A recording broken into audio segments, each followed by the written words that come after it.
안녕하십니까 SA 구독자 여러분, 교보증권 센장 김영렬입니다. 자, 지금 영상물을 딱 보시면 뭔가 느끼시는 분들이 많으실 텐데요. 제가 오늘 아침부터 기관 투자자를 대상으로 세미나 일정이 쭉쭉 잡혀 있습니다. 그래서 오늘은 영상물에 대한 부분을 대신 송출해 드리고 있습니다.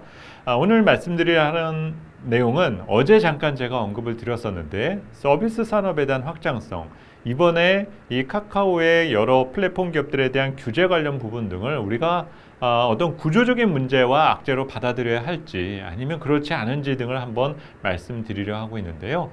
그 내용에 앞서서 과연 우리가 살게 된 이 플랫폼 시대라는 것들은 무엇인가? 왜 우리가 그동안에 보지 못했었던 가치가 이렇게 쉽게 시장에서 등장하게 되었는지, 그걸 여러분들이 먼저 이해하시는 부분이 필요하고, 이어서 서비스 산업에 대한 확장성의 과연 규제 부분으로만 우리가 올감해야 될 부분인가, 이거를 여러분들이 판단하시는 부분 등이 조금 필요하다라는 거죠. 그래서 이 서비스 산업에 대한 본질적인 이해, 그리고 그 가능성 등을 여러분들이 아셔야만 이번에 규제 사안 등이 얼마나 계속될 것인가, 앞으로는 어떨 건가, 이것들을 여러분들이 점검할 수 있는 그런 시간이 되지 않을까라고 보여집니다. 자, 첫 번째로 여러분들에게 말씀드리고 싶은 부분은, 여러분들 기억 속에 산업장벽이다라는 것들을 기억하실 거예요. 과거에는 산업장벽이라는 것이 있었습니다. 우리가 하려고 하는 것들이 있다면 그 분야에 누군가 새로운 경쟁자가 들어오려고 할 때 상당히 많은 비용을 지불하고 들어오게끔 만드는 그 현상이 있었다는 거죠. 과거에 우리 경제가 이런 그 발전을 이어가면서 있었던 현상들이 많이 있습니다. 이건 좀 보이지가 않는군요. 잠시만요. 자, 여러 가지 분야가 있습니다. 산업이 화학이라든지 자동차라든지 여러 분야가 있고, 그 분야를 지탱하는 데 있어 방어막이 되어줬던 그런 부분이 있다라는 거죠. 화학이나 자동차, 유통, 이런 여러 가지 분야의 기업들이 그 안으로 들어가서 활동을 하게 되고, 과거에 보면 SK라든지 삼성, LG, 우리가 알고 있는 기업들이 많이 있죠. 그런데 이제 화학이라는 거는 사실 기간 산업에 대한 성격이 워낙 짙다 보니까는 정부에서 보호해주는 것은 정말 어떤 면에 있어서는 당연한 부분으로도 우리가 볼 수가 있었어요. 그리고 자동차 같은 경우도 그랬죠. 사실 현대, 기아 이런 식으로 잘 지내고, 쌍용 이런 식으로 잘 지내고 있다가 과거에 어떤 일이 있었습니까? 삼성이 우리도 들어가고 싶어 하니까 정말 셈법이 복잡해지게 되었었던 거죠. 그러면서 각종 알력, 이 부분에 이 보호 장벽을 두텁게 강화하게 되는 거고, 또 쿠션 쳐서 다른 쪽에 공세를 가하는 이런 현상을 보여주게 되자 그 삼성마저도 자동차 부분에 대해서는 생산을 포기하게 되었던, 그리고 합작법인 정도로 그 수위를 낮췄었던 그런 사례 등이 있지 않습니까? 유통 분야는 더욱더 그것이 큰 편이죠. 특히 우리가 소상공인, 우리 경제에서 자영업에 대한 비중이 절대 작지가 않기 때문에 이 유통에 해당되는 소상공인과 연결될 수 있는 분야에 대기업 집단이 만약에 손을 벌리려 하게 되면 초기에는 수요자들에 대한 반응, 소비자들에 대한 반응 때문에 별로 불편함을 느끼지는 못해요. 그런데 이게 문제는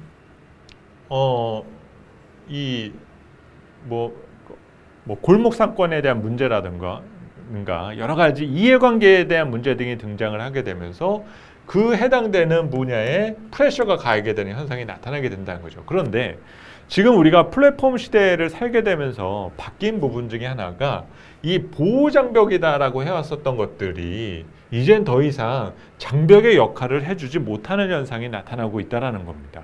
그래서 누구나 자본만 충분하고 하다면, 그리고 그 사회에 내가 일자리를 만들고 우리 가게를 더 행복하게 만들 수 있는 비전만 있게 된다라면은 이 해당되는 분야에 언제든지 뛰어들 수 있는 그 조건을 갖게 된 것이 바로 플랫폼 시대라는 거죠. 그러면 지금부터 이제 우리 플랫폼 서비스 산업에 대한 구체적인 정의를 먼저 해둘 필요가 있어요.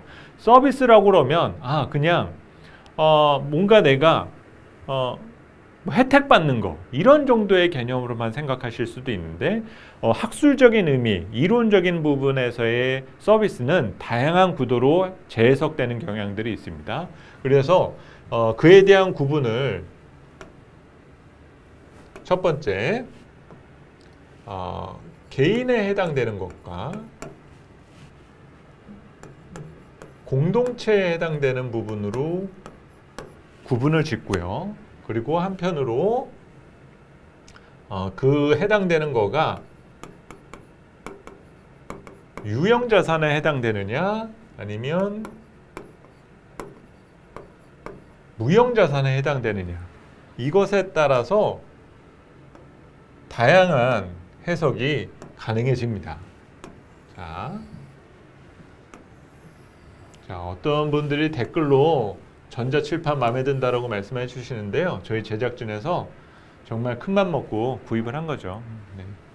감사히 본전 뽑아야 되는 거지 않습니까? 그래서 자, 이렇게 네 가지로 구분이 되는데 자, 여러 가지를 찾아볼 필요가 있어요. 서비스를 개인에 해당되면서 유형적인 실체가 있는 것들이 무엇에 해당되느냐? 일반적으로 우리가 의식주에 해당되는 것들이 전부 다 여기에 해당된다라고 보시면 됩니다. 그래서 뭐 식당과 관련된 것들, 뭐 이런 것이 먹고 마신 뭐 옷을 입는다거나 부동산과 관련된 서비스들 이런 것들이 다 이런 그 분야에 해당된다라고 볼 수가 있고요. 개인만에 해당되는 것이 아니라 어떤 공동체가 시스템이 운영되는 데에서 필요한 유형적 부분에 해당되는 것들이 있어요. 그것이 바로 이제 물류라든지 아니면 유통이나 일종의 마켓 같은 것도 하나의 공동체에 해당되는 필요한 실체가 있는 서비스라고 해석을 하고 있습니다. 그리고 이제 무형적인 부분에 개인이 추구하는 그런 서비스가 무엇이 있냐, 이거가 이제 우리가 흔히 이제 보는 미디어에 해당되는 것들, 교육이나 아니면 엔터, 레저, 우리 삶의 질을 높이는 분야인 거죠. 그렇죠? 그리고 공동체에 해당되면서 이제 무형적인 부분, 이 시스템이 유지가 되는 데에 우리가 필요한 것들이 있죠. 뭐 법률 서비스라든지 의료, 그리고 교육, 금융, 이런 것들은 당장 우리가 만질 수는 없는 거지만 이 해당되는 것들은 우리 시스템이 유지되기 위해서 필요한 필수 서비스라고 볼 수가 있는 것들이죠. 이런 구체적인 부분에 그 서비스에 대한 영역이 나눠져 있는데, 과거에는 이 각각의 영역의 틀이 보호장벽이 이렇게 있었다는 거예요.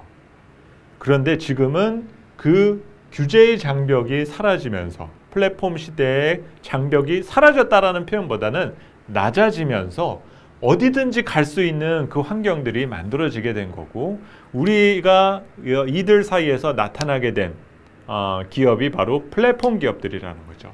우리가 잘 알고 있는 네이버 포탈 검색의 메인을 가지고 있었었고, 또 다음 역시 메일과 포탈 중심이었었다가 메신저라는 요소가 가미가 되면서 카카오로 이제 회사가 바뀌게 되었지 않습니까? 그래서 재밌는 거는 이들이 여기에 있었었던 거잖아요. 플랫폼 기업들이 여기에 해당이 됐었었는데, 최근에 이 팬데믹 시대에 어떤 자본 투자가 강화되고 이들의 외형 성장이 본격화되기 시작을 하면서 여러 분야에 손을 대기 시작을 한다라는 겁니다. 물류에도 손을 대기 시작을 하는 거고요. 그리고 뭐 기본적으로 우리가 먹고 마실 수 있는 배달 서비스나 모든 이런 것들에 영향을 쓸 수가 있게 됐고 마켓도 스스로 만들어내는 현상 등을 보여주고 있고요. 최근에는 뭐 법률 서비스라든지 금융과 해당되는 부분 이런 것까지 손을 뻗치기 시작을 하고 있다는 겁니다. 그러면서 공룡기업이 탄생하게 되는 그런 변화를 보여주고 있는 겁니다. 그래서 이 영역이 붕괴되면서 나타난 상황인 건데 문제는 지금의 어떤 규제 사안은 이 벽이 사라졌던 것이 아니라 조금 낮아졌던 건데 이 분야에 있는 사람들을 조금 불편하게 만들면 어느 정도의 통제가 필요하다는 얘기를 지금 보이고 있다는 겁니다. 그래서 이 서비스 산업에 대한 부분이 그런 규제의 틀의 영향권에 들어오고 있다. 그런 것들을 여러분들이 생각해 보실 필요가 있어요. 예전에도 보게 되면 뭐 우리가 편의점이나 할인마트에 대한 경쟁력 이런 것들이 정말 무궁무진하게 확장성을 갖고 있다라고 생각을 했었습니다. 과거에 그런 복합 쇼핑몰을 어느 정도 기반을 다져놓고 거기에 사람들이 많이 오게 되면은 거기에 모든 것들을 다 집어넣을 수 있다. 그런 생각을 갖고 진행을 해왔던 거거든요. 그런데 그런 시스템이 우리 골목 상권을 피폐하게 만들고 자영업자들을 힘들게 만들게 되니까 그러면 안 될 것 같아 하면서 주말에 문을 못 열게 만드는 이런 결정을 하게 되는 거잖아요.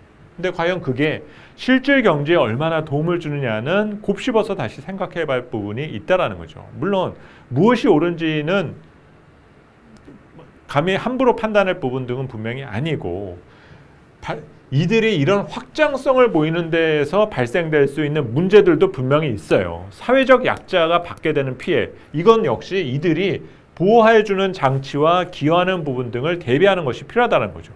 그런 것들을 신경을 안 쓰게 되면 이들에 대해서 규제가 가해지게 되는 현상이 벌어지게 된다는 점입니다. 그리고 또 하나 재미있는 부분 중에 하나가 여기에 있는 기업들도 다시 여러분들이 생각해 볼 필요가 있어요. 모든 것을 이들이 다 할 거야 생각을 해버리면 그냥 판이 끝났다라고 볼 수밖에 없는 거죠. 그런데 이들도 그냥 가만히 있을 게 아니라 다른 데 뛰어들 수 있지는 않나? 이 가능성에 대해서도 여러분들이 생각해 볼 필요가 있습니다. 그래서 제가 지난번 하반기 전망에서 SES라는 어떤 유망 업종에 대한 부분 등을 점검을 하면서 금융 부분에서 제가 증권을 선택했었던 부분 중에 하나가 금융 내에서는 확장성을 그대로 그나마 기대할 수 있는 업종이 은행, 보험, 증권 이렇게 세 분류로 나눠서 보았을 때는 증권 쪽에 오히려 가깝다라는 거예요. 유연성이 조금 더 있는 편이다 보니까. 그런 여지에서 우리가 아직 발견하지 못하는 그런 가치 등이 있다라는 겁니다. 그래서 이번 이 카카오 문제에서 비롯된 사안이 우리가 뭔가 이제 가치 평가나 버블을 꺼트리기 위한 과정이다라고 해석하기보다는 우리 사회가 공동 번영으로 가기 위해서 우리 스스로를 점검하고 있는 시간에 있다라고 봐야 되는 문제고요. 그 과정에 있어서 분명히 기여하는 바도 분명히 있는 거거든요. 그리고 이것이 자칫 이들은 무조건 나쁘고 우리의 사회적 약자를 보호해 줄 것 마냥 주장하는 어떤 소수의 주장만을 절대적으로 믿어서도 분명히 안 된다는 겁니다. 이것이 자칫 잘못하게 되면은 규제라는 부분이 역차별로 이어지게 되면서 성장의 기회를 놓치게 되는 결과로 이어질 수도 있다는 점인 거죠. 그래서 우리 사회가 조금 더 발전하기 위해서 고민해야 될 부분 등이 많다. 그리고 이 문제를 가급적 너무 길게 늘어뜨리지 말고 조금 조속히 좀 클리어한 그런 결과로 가져가는 부분 등이 필요하다고 볼 수가 있어요. 이렇게 여러 확장성을 가져간다라고 해서 규제를 받는다 했었을 때 포기해버린다? 그것도 어떻게 보면 문제가 될 수가 있습니다. 그동안 이들에 대해서 무한 성장에 대한 가치를 부여할 수 있었던 것은 그 가능성과 확장성 때문이었었는데 스스로 우리가 이런 시장 뛰어드니까는 회사가 공격받네? 그러면 이제 안 해야 되겠어.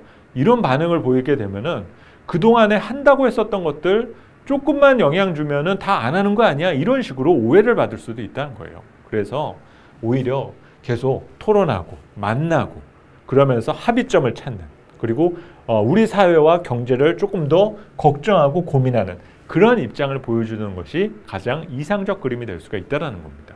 그리고 이들은 또 우리 기업이라는 걸 생각을 하셔야 돼요, 여러분.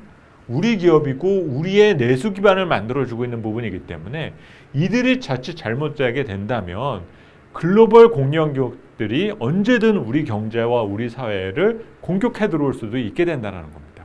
그래서 그런 부분, 그런 현상 등이 발생되지 않도록 우리가 조율해 나가는 과정이 필요하다고 볼 수가 있습니다. 그래서 오늘 영상물에서 여러분들에게 아침에 간단하게 말씀드리고 싶었었던 부분은 이런 여지 등이 이제 본격적으로 논의가 되어가고 있고, 이런 것을 한 걸음 뒤로 물러나서 우리가 한번 보게 되면은 우리 사회와 주식시장 경제의 질이 상당히 좋아져 가려 한다. 이런 현상 등으로 인해서 말 그대로 IT 버블이나 이런 것들이 꺼졌었던 사례들도 분명히 있는 거거든요. 그런데 감당할 수 있는 지금 시기에 이런 부분 등에 대한 논의 등을 통해서 우리 경제가 뒤로 후퇴하지 않고 발전할 수 있는 계기로 만들어주게 된다는 것은 이상적인 그림으로 볼 수가 있겠죠. 물론 제가 뭐 시장을 낙관적으로만 봐서 그런 식으로 판단하는 것이 아니라 정말 시장이 폭주하다가 이런 현상을 맞이하게 되는 경우들도 있거든요. 그리고 그런 현상이 나타났을 때 너무 매몰차게 대응을 하는 기업의 스탠스 등으로 인해서 투자자들만 피해를 보는 경우들도 있는데, 그런 모습이 아직까지는 발견되지 않는다라는 것이 그래도 우리 경제와 시장에 대한 희망과 기대를 가져볼 수 있는 부분이다라고 보여집니다. 자, 오늘은 제가 그 오전 세미나 관계로 조금 간략하게 서비스 산업에 대한 확장성, 그리고 이 플랫폼 기업들에 대한 조금 객관적인 시각을 유지하기 위한 그런 아이디어 차원에 대한 내용들을 여러분들과 얘기를 나눠봤고요. 저는 연휴 들어가기 마지막인 금요일 오전 같은 시간에 다시 만나 뵙도록 하겠습니다. 자, 오늘도 성투하시고 저는 내일 찾아뵙도록 하겠습니다. 감사합니다.